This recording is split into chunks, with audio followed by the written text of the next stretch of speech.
Partai Golkar dan PAN hari Minggu kemarin resmi bergabung dengan Gerindra dan PKB untuk mendukung Prabowo Subianto sebagai bakal Capres 2024. Terkait siapa bakal cawapresnya, Prabowo menyatakan akan memilih figur yang bisa diterima 4 parpol anggota koalisi.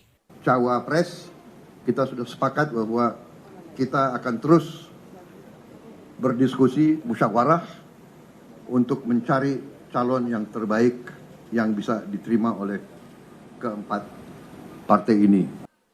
PAN yang baru bergabung ke koalisi Prabowo meyakini Prabowo akan memilih Erick Thohir sebagai bakal cawapres. Mereka kan udah paham kalau PAN maunya Erick Thohir.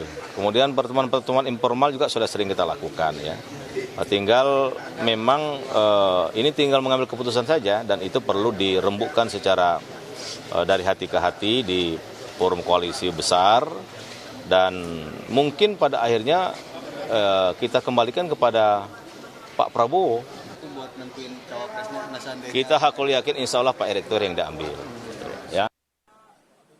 Sementara Ketua Umum PKB Muhaimin Iskandar yang sempat disebut Prabowo sebagai figur penentu bakal cawapres, mengklaim namanya masih menjadi kandidat terkuat bakal cawapres Prabowo.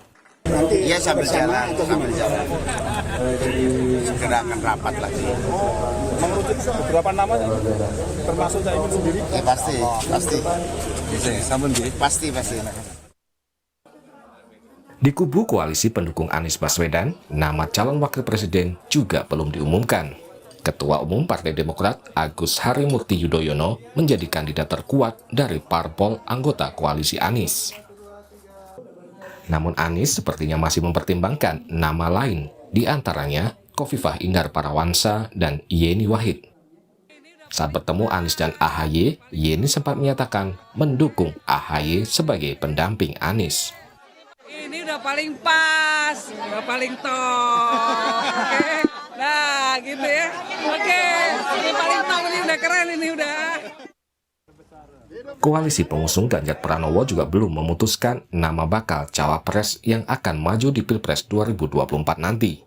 P3 yang menjadi anggota koalisi PDIP mendorong kadernya Sandiaga Uno sebagai pendamping Ganjar. Selain Sandiaga, PDIP memiliki banyak nama kandidat calon pendamping Ganjar. Baru-baru ini, nama Yeni Wahid juga sempat disebut elit PDIP masuk bursa calon wakil presiden. PDIP bahkan mempersilahkan P3 keluar dari koalisi jika nanti kadernya tak terpilih sebagai bakal cawapres Ganjar. Loh, monggo lagi-lagi kan bagi PDI Perjuangan kerjasama politik itu dasarnya harus kesukarelaan, ya harus kesukarelaan, tidak boleh ada paksaan, apalagi ada ancaman dan lain sebagainya. Karena kalau sebuah kerjasama politik itu landasannya bukan kesukarelaan, ya tentu perjalanannya juga akan makin sulit. Bursa calon cawapres 2024 masih dinamis. Banyak pihak memperkirakan nama-nama bacawa pres akan diumumkan mendekati masa pendaftaran capres-cawapres di KPU pertengahan Oktober mendatang. Tim Liputan, Kompas TV. Setelah semua partai politik memastikan dukungan ke bacawa pres, apakah penentuan bacawa pres menjadi lebih mudah atau semakin cepat? Akankah penentuan bacawa pres bisa mengubah lagi peta koalisi? Kami bahas bersama Direktur Eksekutif LSI Jayadi Hanan dan Direktur Eksekutif Indonesian Presidential Studies Nyarwi Ahmad. Selamat sore Pak Jayadi, Pak Nyarwi. Sore Mbak Cindy, sore Pak Nyarwi. Baik, dengan dinamika politik saat ini, apakah penentuan bacawa pres akan semakin rumit atau justru semakin cepat, Pak Jayadi? Ya tidak semakin cepat yang pasti ya. Apakah semakin rumit itu tergantung. Karena dengan bergabungnya PAN sama Golkar ke koalisi Pak Prabowo itu minimal menambah kerumitan di Pak Prabowo kan, karena kemarin cuma satu calonnya, Caimin kan. Sekarang masing-masing parpol punya bacawa pres sendiri. Iya, sekarang ada 3, ada minimal ada Airlangga. Mungkin juga Airlangga nyalonin Ridwan Kamil kalau nggak Airlangga kan gitu. Lalu ada Pak Erik gitu. Jadi di sisi lain siapapun yang dipilih itu ada keperluan untuk mempertahankan koalisi tetap solid kan. Saya kira koalisinya Pak Prabowo tidak akan mengambil risiko mengambil satu cawapres lalu itu mengakibatkan salah satu partainya keluar misalnya. Itu akan menimbulkan tantangan dan kerumitan tersendiri, bisa jadi menimbulkan semacam deadlock gitu atau jalan buntu. Karena itu kalau tidak ada pemecah kebuntuan di koalisinya Prabowo, maka akan sulit itu bertahan. Tapi saya menduga mungkin pemecah kebuntuannya ada, yaitu Pak Jokowi. Karena Pak Jokowi bisa didengar oleh semua partai ini kan. Apalagi Pak Prabowo sudah bilang 4 partai ini adalah timnya Jokowi. Jadi pasti mereka mendengar dari Pak Jokowi. Tinggal masalahnya adalah kalau salah satu partai, misalnya Caimin nggak jadi cawapres, lalu partainya dikasih apa? Atau misalnya Erick Thohir tidak dipilih jadi cawapres, lalu PAN bagaimana? Demikian juga dengan Golkar. Demikian juga dengan di kubunya KPP ya. Sudah kita tahu bahwa kubu KPP masih alot itu. Nah, tampaknya masih belum bulat itu kesepakatannya apakah AHY yang akan dijadikan cawapres Anies. Lalu kalau di PDIP ya sama, masih paling tidak kalau dengar yang disampaikan oleh Mbak Puan minimal ada 5 di situ kan. Nah, masalahnya adalah ada misalnya P3 yang bergabung dengan PDIP cukup kekeh mencalonkan Sandiaga Uno. Nah, kalau Sandiaga Uno nggak dipilih, bisa jadi P3 pindah gitu. Misalnya pindah ikut ke Prabowo atau malah ikut ke Anies. Jadi ini memang masih sangat banyak pertimbangan-pertimbangan, tantangan-tantangan yang harus dihadapi oleh ketiga bakal koalisi ini kalau dalam menentukan cawapres.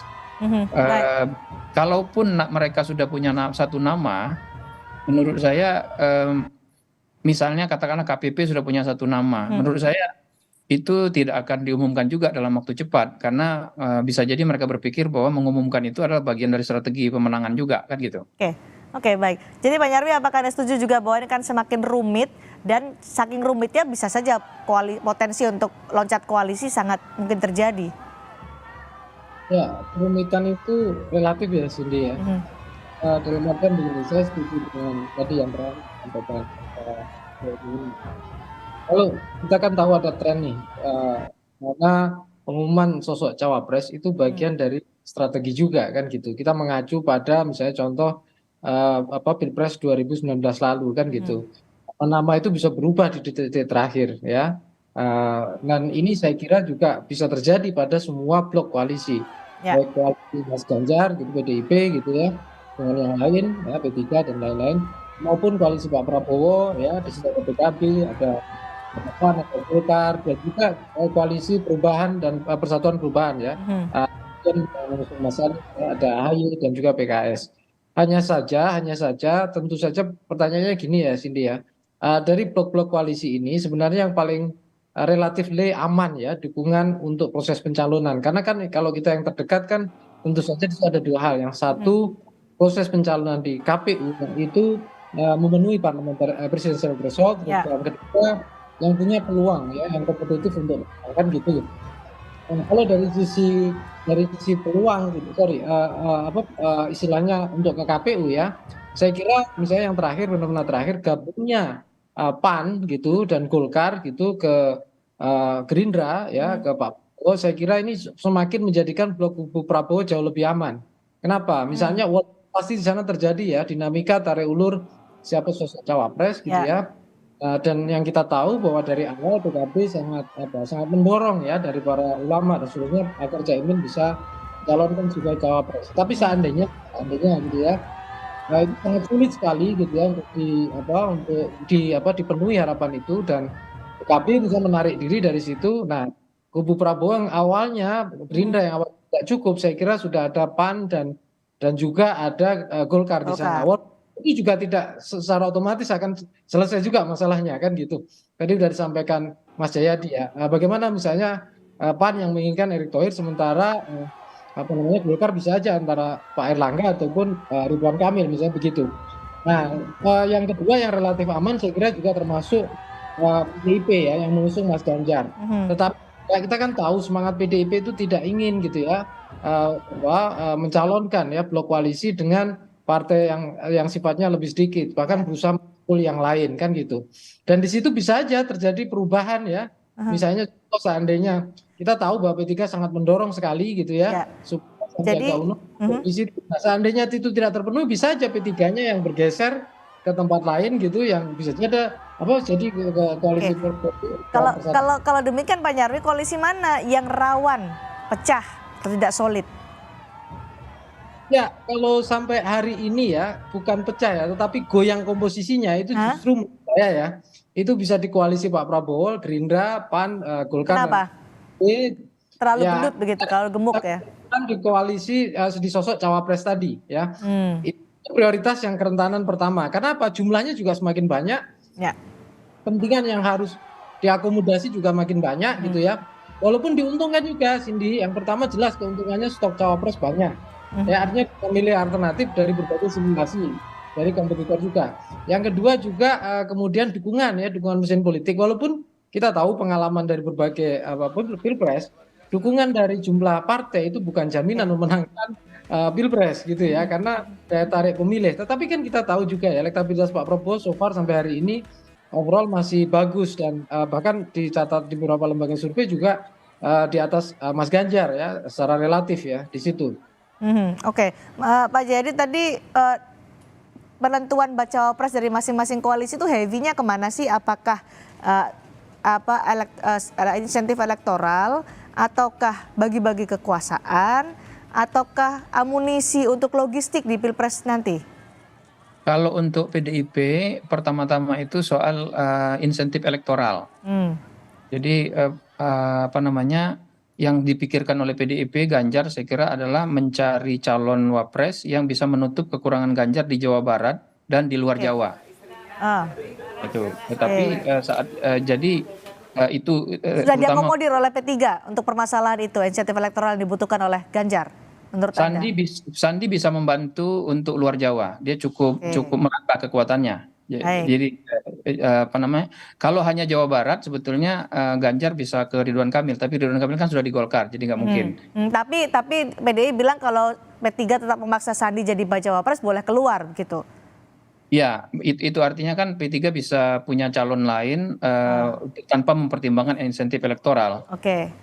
Nah, kalau benar kata Mas Nyarwi tadi, kalau di KPP sama koalisi Pak Prabowo, pertama insentif elektoral, yang kedua soliditas koalisi itu yang menjadi penting.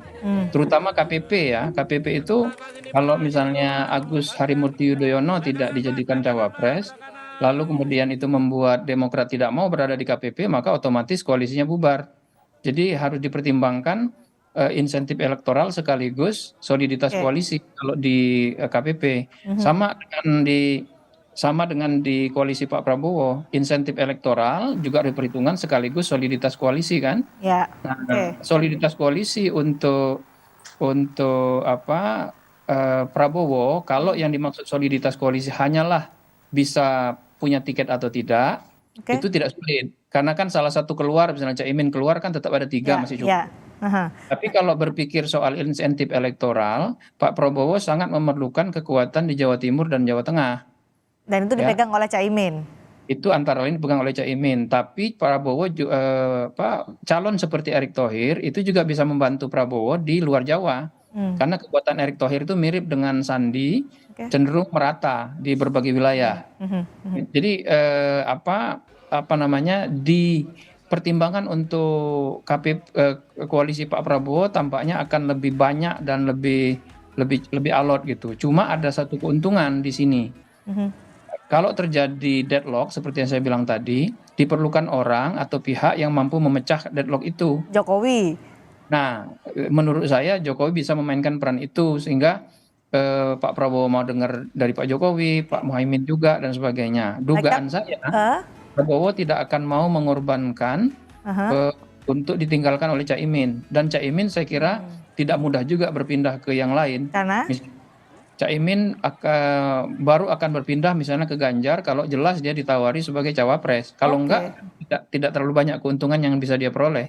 Oke, kalau orang itu adalah Jokowi, itu bisa memecah kebuntuan di koalisi Prabowo Subianto. Padahal Jokowi punya afiliasi juga dengan PDI Perjuangan. Akankah Jokowi memainkan 2 peran itu di Prabowo Subianto dan di PDI Perjuangan untuk menentukan atau memberikan rekomendasi terkait siapa bacawa pres dari masing-masing capres ini? Kalau saya, di di PDIP tidak diperlukan lagi pemecah kebuntuan karena kan otoritasnya ada di ketua umum. Oke. Jadi dan kalaupun misalnya ada ketidaksetujuan terhadap cawapres yang dipilih, itu ancaman dari partai misalnya dari P3 untuk keluar dari koalisi itu tidak membuat Ganjar tidak berlayar kan gitu. Selain itu Ganjar juga hanya memerlukan kekuatan di luar Jawa dan Jawa Barat gitu. Dan keputusan diambil di di tingkat ketua umum Megawati. Oke. Jadi Meskipun ada rekomendasi dari Pak Jokowi yang juga akan didengar oleh PD Perjuangan dan Ganjar ya. ya tentu saja itu akan didengar, tapi saya Baik. kira Pak Jokowi tidak menjadi pemecah tidak menjadi semacam pemecah kebuntuan untuk di PDIP. Oke, Pak Nyarwi, ada nama Yeni Wahid yang didekati baik Anies dan juga Ganjar. Dua-duanya mendekati atau ada kode-kode sinyal-sinyal yang dilempar untuk Yeni Wahid. Siapa yang paling berpotensi untuk menggandeng Yeni Wahid? Apakah Anies atau Ganjar? Dan sebenarnya seberapa besar faktor Yeni Wahid untuk mendapatkan suara Nahdliyin dan mengisi kekosongan dua baca pres ini di Jawa Timur dan di Jawa Tengah? Ya, saya kira kalau dari sisi popularitas ya, Mbak Yeni itu di beberapa data survei mungkin juga terpotret cukup lumayan lah. Tapi kita kan juga tahu ya dari berbagai data survei yang ada itu tingkat elektabilitasnya itu belum terlalu kuat ya. Walaupun secara simbolik sekali lagi ya Cindy, secara simbolik itu kan beliau putri Gus Dur ya. Kita tahu di Jawa Timur ya basis pemilih yang luar biasa loyalitasnya khususnya NU dan ke Gus Dur itu sangat tinggi ya. Nah, pertanyaannya gitu, apakah misalnya kubu Anies gitu ya di blok koalisi Persatuan Perubahan Persatuan itu dan kubu Mas Ganjar akan tertarik untuk mengisi basis itu dan apakah harus Mbak Yeni kan gitu pertanyaannya. Saya kira tidak sepenuhnya bisa dijawab ya. Artinya begini, daya tarik elektoral politisi itu kan juga harus teruji ya. Dan tidak hanya itu juga butuh dukungan partai dan juga ormas. Dan kita tahu kalau NU sendiri kan juga secara resmi dan juga banyak sekali himbauan sering disampaikan Ketua Umum PBNU Gus Yahya itu kan menyatakan NU itu tidak bisa ditarik kemana-mana dan tidak boleh kemana-mana. Jadi saya kira juga itu bukan menjanjikan ya bahwa menjadi daya tarik ya bagi capres gitu untuk menarik Mbak Yeni sebagai sosok capres. Kalau bahwa itu sebagai mungkin tokoh atau figur yang bisa diandalkan untuk maju capres, saya kira itu punya banyak peluang di sana. Tetapi saya belum terlalu yakin kalau itu menjadi daya tarik untuk menambah insentif elektoral. Itu kira-kira. Sepertinya masih sampai 2 bulan lagi ya, sampai Oktober kita akan melihat dinamika politik ini sampai titik penghabisan pendaftaran capres dan cawapres. Terima kasih Mbak Jayadiana dan juga Pak Nyarwi sudah berdiskusi bersama kami di Sapa Indonesia malam hari ini. Selamat malam. Terima kasih.